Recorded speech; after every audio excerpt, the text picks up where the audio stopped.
seats.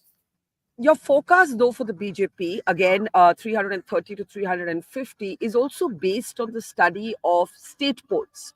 Now, the argument could be made that this country does not always have states reflecting the central choice. And I'll tell you, in Maharashtra, where I am, probably the toughest election for pollsters because it's so fragmented.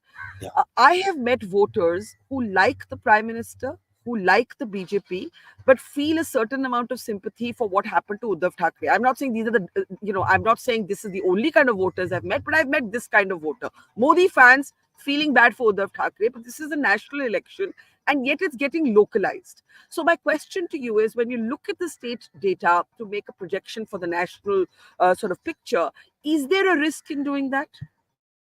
Well, again, an important question, and we were very much aware. So let me explain in a minute as to how one obtains the quote-unquote precise estimate of 330 to 350 seats, and it's discussed in detail in the book. Look, we don't have midterm elections, and as you know, in the US, the midterm elections are a very important signal. Not all the time, but a reasonably important signal for what will happen in the national election. Same thing, we have state elections. Now, every state goes to an election between 2019 and 2024, and previously between 2014 and 2019, and so on and so forth. And we examine all of that data. So what we get is that the average vote share of the BJP in the state elections held since 2019 increased by 5 percentage points. Now, that's our look. As you know, I base everything on data. I mean, the byline of the book could have been "Let the data speak." So the data says, and this is obviously, it doesn't say that this time it's done so. This is a pattern, a historical pattern, statistical pattern might be a better phrase for it.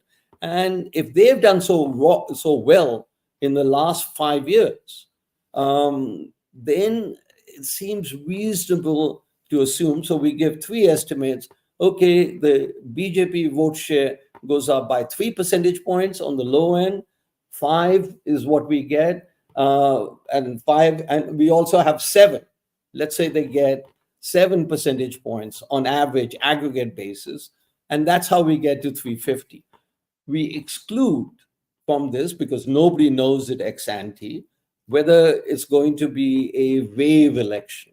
We are not forecasting a wave election, but if it is a wave election, the BJP can on its own gain more than 350 seats. So it's a statistical exercise done long before you and everybody else and the experts go and find out the pulse of the voter. I guess I'm an armchair sophologist, but I look at data.